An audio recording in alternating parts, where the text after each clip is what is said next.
لا الہ الا اللہ محمد رسول اللہ۔ اس صورت کے بہت سارے فضائل بھی ہیں۔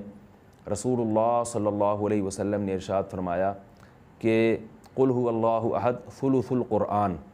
آپ صلی اللہ علیہ وسلم نے فرمایا کہ یہ صورت 1/3 قرآن ہے۔ حضرت قتادہ ابن نعمان رضی اللہ تعالیٰ عنہ سے روایت ہے کہ ایک شخص رات کو قل هو اللہ احد کی بہت کثرت سے تلاوت کرتے تھے جادو سے بچنے کے لیے۔ تو رسول اللہ صلی اللہ علیہ وسلم کو بتایا گیا ان کے بارے میں، جس نے بتایا وہ سورہ یعنی قل هو اللہ احد کی اہمیت کو کم سمجھ رہے تھے، وہ سمجھ رہے تھے کہ یہ صرف سورہ اخلاص پڑھتے ہیں اور کوئی صورت نہیں پڑھتے۔ تو جب نبی صلی اللہ علیہ وسلم کو بتایا گیا تو آپ صلی اللہ علیہ وسلم نے فرمایا انہا لتعدل ثلث القرآن، یہ 1/3 قرآن کے برابر ہے، یعنی یہ صورت معمولی نہیں ہے، ہلکی نہیں ہے۔ یہ صحیح بخاری میں یہ روایت مذکور ہے۔ اور حضرت ابو سعید خدری رضی اللہ تعالیٰ عنہ سے ایک روایت ہے، وہ اس میں ہے کہ ایک شخص رات کو صرف سورہ اخلاص کی تلاوت کیا کرتے تھے نماز میں، تو ان کی شکایت لگائی گئی نبی صلی اللہ علیہ وسلم سے۔ شکایت لگانے والے نے یعنی شکایت لگانے والے کا مقصد شکایت نہیں تھا، ایک علمی بات پر مطلع ہونا مقصد تھا۔ تو انہوں نے نبی صلی اللہ علیہ وسلم کو بتایا کہ یہ صرف سورہ اخلاص پڑھتے ہیں، یعنی وہ بھی سمجھ رہے تھے کہ یہ تو ایک چھوٹی سی صورت ہے اور بھی قرآن پڑھنا چاہیے۔ تو آپ صلی اللہ علیہ وسلم نے اس موقع پر بھی فرمایا کہ انہا لتعدل ثلث القرآن، فرمایا کہ یہ صورت 1/3 قرآن کے برابر ہے، یعنی یہ صورت معمولی صورت نہیں ہے۔ طرح حضرت عائشہ رضی اللہ تعالی عنہ سے روایت ہے کہ آپ صلی اللہ علیہ وسلم جب بستر کی طرف جاتے تو آپ صلی اللہ علیہ وسلم قل هو اللہ احد، قل اعوذ برب الفلق، قل اعوذ برب الناس، یہ تینوں صورتیں پڑھ کے اپنے ہاتھ پہ پھونک مارتے اور اپنا ہاتھ پورے جسم پہ پھیر لیتے۔ یہ اہتمام آپ صلی اللہ علیہ وسلم نے اس وقت فرمایا جب آپ صلی اللہ علیہ وسلم پر جادو ہوا، اس کے بعد آپ صلی اللہ علیہ وسلم کا ہمیشہ یہ معمول رہا ہے۔ یہ بھی صحیح بخاری کی روایت ہے۔ صحیح بخاری کی ایک اور روایت میں ہے کہ حضرت عائشہ رضی اللہ تعالیٰ عنہ فرماتی ہیں کہ ایک مرتبہ رسول اللہ صلی اللہ علیہ وسلم نے جہاد کے لیے ایک لشکر بھیجا، تو اس میں جو امام تھے وہ سورہ اخلاص کی بہت زیادہ تلاوت کیا کرتے تھے نماز میں۔ صحابہ کرام کا جب یہ لشکر واپس لوٹا ہے تو آپ صلی اللہ علیہ وسلم کو بتایا گیا کہ یہ سورہ اخلاص بہت زیادہ پڑھتے تھے نماز میں۔ تو آپ صلی اللہ علیہ وسلم نے ان سے پوچھا کہ تم یہ کام کیوں کرتے تھے، سورہ اخلاص تم اتنی زیادہ کیوں پڑھتے تھے؟ تو ان صحابی نے فرمایا کہ اس میں رحمان کے اوصاف بیان کیے ہیں، اللہ کی حمد و ثنا ہے، اور اس وجہ سے مجھے اس سورت سے محبت ہے، یعنی محبت ہے جس کی وجہ سے میرا دل چاہتا ہے میں اس کی بار بار تلاوت کروں۔ تو آپ صلی اللہ علیہ وسلم نے فرمایا کہ صحابہ سے فرمایا کہ ان کو خبر دے دو کہ اللہ بھی تم سے محبت کرتے ہیں۔ یہ بھی ایک صورت کی ایک بہت بڑی فضیلت ثابت ہوتی ہے۔ اور عبد الرحمن ابن ابزہ رضی اللہ تعالیٰ عنہ سے روایت ہے کہ رسول اللہ صلی اللہ علیہ وسلم وتر کی نماز میں پہلی رکعت میں سبح اسم ربک الاعلی، دوسری میں قل یا ایھا الکافرون، اور تیسری رکعت میں سورہ اخلاص کی تلاوت کیا کرتے تھے۔ تو وتر میں تیسری رکعت میں سورہ اخلاص کا پڑھنا یہ فضیلت کی چیز ہے۔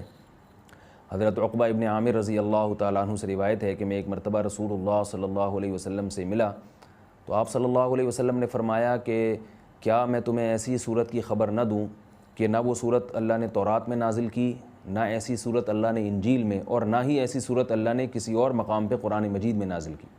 میں نے عرض کیا ضرور یا رسول اللہ۔ تو آپ صلی اللہ علیہ وسلم نے فرمایا وہ صورتیں قل هو اللہ احد، قل اعوذ برب الفلق اور قل اعوذ برب الناس ہیں۔ اور آپ صلی اللہ علیہ وسلم نے اسے فرمایا کہ کوئی بھی رات ایسی نہیں ہونی چاہیے جو ان صورتوں کی تلاوت کے بغیر گزر جائے، یعنی ہر رات میں یہ تینوں صورتوں کی تلاوت لازمی کیا کرو۔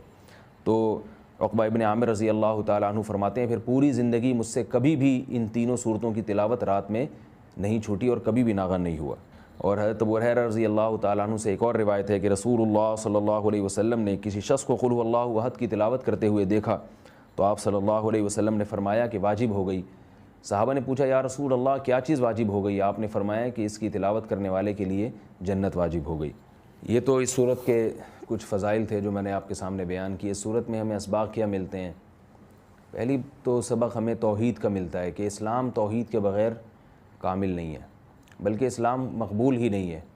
آج بہت سارے لوگ اللہ تعالیٰ کو معبود تو کہتے ہیں مگر اللہ کے سوا مشکل کشا، حاضر ناظر اور مختار کل ایسے الفاظ ایجاد کیے ہوئے ہیں جو غیر اللہ پر بھی اس کا اطلاق کرتے ہیں۔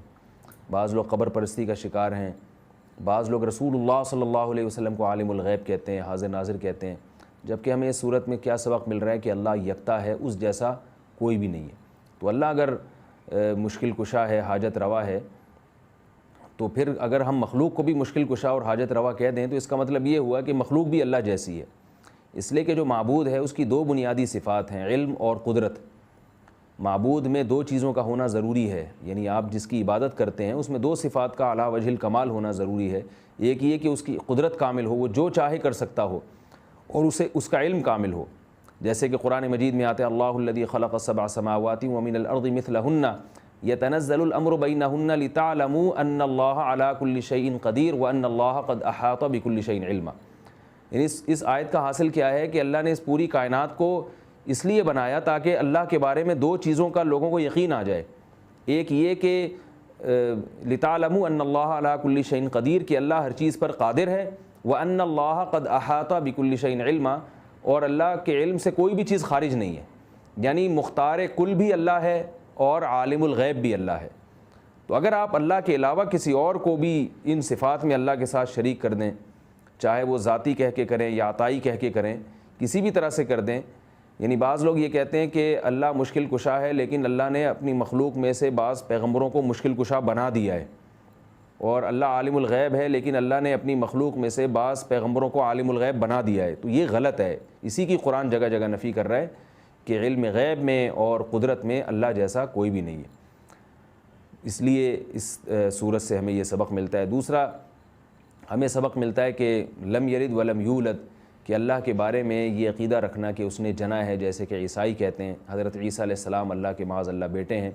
تو اللہ نے کسی کو نہ تو بیٹا بنایا اور نہ اللہ نے جنا. بعض عیسائی کہتے ہیں کہ اللہ نے حضرت عیسیٰ کو جنا ہے معاذ اللہ, لیکن عیسائیوں میں جو جمہور ہیں وہ یہ کہتے ہیں کہ اللہ نے جنا تو نہیں ہے لیکن اللہ نے ان کو اپنا بیٹا بنا لیا, یعنی بیٹے جیسے ہیں. تو یہ بات بھی غلط ہے. لم یتخذ صاحبۃ ولا ولدا, قرآن کہہ رہا ہے اللہ نے کسی کو نہ تو جنا ہے اور نہ اللہ نے کسی کو بیوی یا بیٹا بنایا ہے, بنایا بھی نہیں ہے اللہ نے. اللہ کے یعنی کسی کو محبت میں بیٹا کہہ دینا یہ ایک الگ چیز ہے, لیکن باقاعدہ اس کو بیٹا بنا لینا یہ ایک الگ چیز ہے. کیونکہ ہم جب کسی کو بیٹا بناتے ہیں تو اس لیے کہ ہمیں اس کی ضرورت ہوتی ہے, ہمیں اس سے کام لینا ہے, ہمیں اپنے والی وارث چاہیے. اللہ کا کوئی وارث نہیں ہے, اللہ کا کوئی والی نہیں ہے, اللہ بے نیاز ہے. یہ اس صورت کا بنیادی اسباق تھے. اللہ تعالی ہمیں اس صورت کے تقاضوں کو سمجھنے کی اور اس پر پوری طرح عمل کرنے کی توفیق عطا. محمد معاذ صاحب کراچی سے پوچھتے ہیں جی, نماز کے بارے میں کیسے پتہ چلے گا کہ قبول ہوئی ہے یا نہیں؟ نماز کے بارے میں یہ کیسے پتہ چلے گا؟ تو قیامت میں پتہ چلے گا کہ قبول ہوئی ہے کہ نہیں ہوئی ہے. اللہ نے قرآن مجید میں اللہ کا ارشاد ہے فاتقوا اللہ ما استطعتم, تم میں جتنی استطاعت ہے اتنا اللہ سے ڈرو. تو ہم ظاہر کے مکلف ہیں, ہمیں اللہ نے حکم دیا وضو کرو, نماز کے ٹائم پہ نیت باندھ کے کھڑے ہو جاؤ, تو ہم اسی کے مکلف ہیں. اور اللہ سے ہمیں اچھی امید بھی رکھنی چاہیے اور خوف بھی ہونا چاہیے. اگر اللہ ہمیں بتا دیتا کہ قبول ہو گئی ہے تو ہمارے دل سے خوف ختم ہو جاتا. اگر اللہ بتا دیتا کہ قبول نہیں ہوئی ہے تو ہم نا امید ہو جاتے. تو اللہ تعالیٰ چاہتے ہیں کہ اسی خوف اور امید کے ساتھ عبادت ہو, تو اس سے انسان اعتدال میں رہتا ہے, ڈرتا بھی رہتا ہے اور اللہ سے امید بھی لگی رہتی ہے. تو جو اس طرح سے زندگی گزارے گا تو اللہ تعالیٰ کی رحمت سے امید ہے انشاءاللہ. حدیث میں آتا ہے اللہ تعالیٰ کی رحمت اللہ کے غصے پر غالب ہے, تو رحمت کا پہلو اللہ کا غالب ہے, تو انشاءاللہ اللہ تعالیٰ قبول کر لیں گے.